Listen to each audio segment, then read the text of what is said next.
Del Santo Evangelio según San Mateo. En aquel tiempo, Jesús dijo a los sumos sacerdotes y a los ancianos del pueblo esta parábola. Había una vez un propietario que plantó un viñedo, lo rodeó con una cerca, cavó un lagar en él, construyó una torre para el vigilante y luego lo alquiló a unos viñadores y se fue de viaje. Llegado el tiempo de la vendimia, envió a sus criados para pedir su parte de los frutos a los viñadores. Pero estos se apoderaron de los criados, golpearon a uno, mataron a otro y a otro más lo apedrearon. Envió de nuevo a otros criados en mayor número que los primeros y los trataron del mismo modo. Por último, les mandó a su propio hijo pensando: a mi hijo lo respetarán. Pero cuando los viñadores lo vieron, se dijeron unos a otros: este es el heredero. Vamos a matarlo y nos quedaremos con su herencia. Le echaron mano, lo sacaron del viñedo y lo mataron. Ahora díganme, cuando vuelva el dueño del viñedo, ¿qué hará con estos viñadores? Ellos le respondieron: dará muerte terrible a esos desalmados y arrendará el viñedo a otros viñadores que le entreguen los frutos a su tiempo. Entonces Jesús les dijo: ¿no han leído nunca en la Escritura? La piedra que desecharon los constructores es ahora la piedra angular. Esto es obra del Señor y es un prodigio admirable. Por esta razón les digo que les será quitado a ustedes el reino de Dios y se le dará a un pueblo que produzca sus frutos.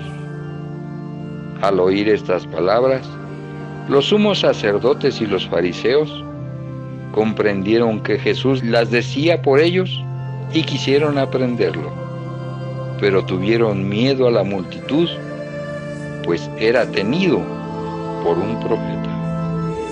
Palabra del Señor.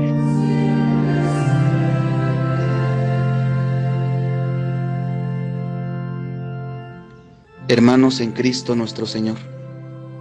El Evangelio de San Mateo en el capítulo 21, versículos del 33 al 43 y del 45 al 46, nos relata la parábola de los viñadores homicidas. Jesús dirige esta parábola a los sumos sacerdotes y a los ancianos. En esta parábola se nos habla de un propietario, se nos habla de un viñedo y se nos habla de unos viñadores. Debemos de descubrir en esta parábola dos actitudes: la actitud del propietario hacia los viñadores. Es una actitud de confianza, es una actitud de bondad. La actitud de los viñadores es una actitud de rechazo, es una actitud de soberbia, es una actitud de avaricia, una actitud que encarna en ellos el deseo de la muerte. Por eso se comportan así con los criados que envía el dueño del viñedo. Por lo tanto, podemos descubrir que en nuestra vida también podemos tener nosotros la actitud de estos viñadores.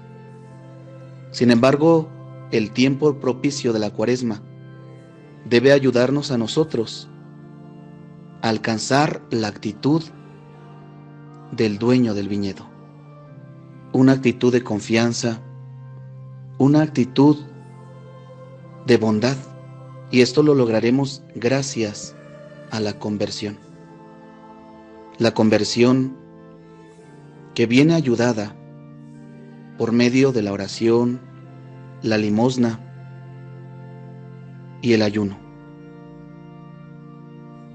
Hoy nuestro Señor Jesucristo nos invita a nosotros a no tomar nuestra vida como posesión, sino en entregar nuestra vida como ofrenda, porque Él pasó su vida haciendo el bien, y nosotros debemos de realizar obras grandes y admirables por medio de nuestra conversión, guiados siempre por el modelo de la humanidad, que es Cristo nuestro Señor. Nuestro Señor Jesús, que es quien nos invita a nosotros a tener en cuenta que todas nuestras obras son causa de lo que Dios nos ha dado. Nuestras buenas obras son ofrenda y fruto para la vida de la iglesia, que es el viñedo. Nosotros debemos de aprender a administrar la gracia que Dios nos ha dado por el bautismo, y la debemos administrar en nuestra cercanía con Dios en la oración, en nuestra cercanía con nuestros hermanos en la caridad, y en la cercanía con nosotros mismos por medio del perdón. Es el perdón quien nos lleva a nosotros a dar frutos abundantes. El odio, el rencor y los pecados capitales son la causa de la infertilidad en el corazón del hombre. Por lo tanto, debemos darnos cuenta que es Cristo quien nos invita a nosotros a dar fruto permanente, que es Cristo quien nos invita a nosotros a siempre respetar la vida, porque en ella Dios ha infundido el Espíritu Santo, y por el Espíritu Santo nosotros debemos también ser causa de que la obra del Señor sea un prodigio admirable. Debemos ser colaboradores para que la obra del Señor siga actuando en cada uno de nuestros hermanos, por medio de nuestras palabras y nuestras obras. Así pues, que el reino de Cristo crezca cada vez más, y que el Señor nos ayude por la fuerza del Espíritu Santo a dar frutos que produzcan la santidad para nuestra vida encaminada hacia la salvación. El Señor sea nuestra fuerza, el Señor sea nuestro camino para alcanzar la salvación de nuestra alma.